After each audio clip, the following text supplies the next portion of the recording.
আসসালামু আলাইকুম। আমি আজ আপনাদের মিষ্টি কুমড়ার ফুলের বড়া বা পাকোড়া করে দেখাবো।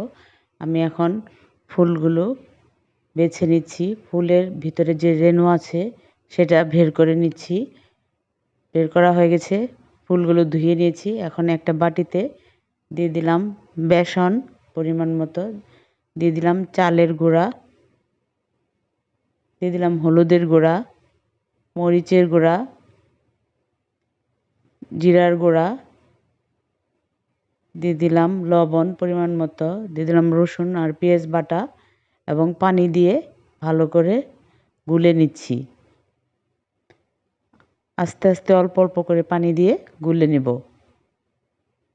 গোলাটা যেন বেশি ঘন বা বেশি পাতলা না হয়, এমনভাবে গুলতে হবে।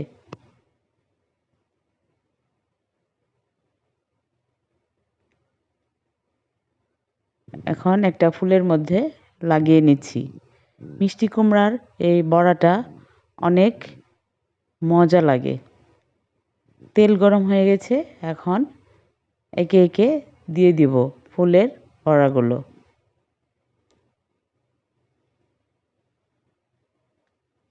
আপনারা এটা অথবা খালি বেসন দিয়েও করতে পারবেন, কিন্তু খালি বেসন দিলে অতটা মুচমুচে হবে না, তাই আপনারা এটাতে চালের গুঁড়া অ্যাড করবেন।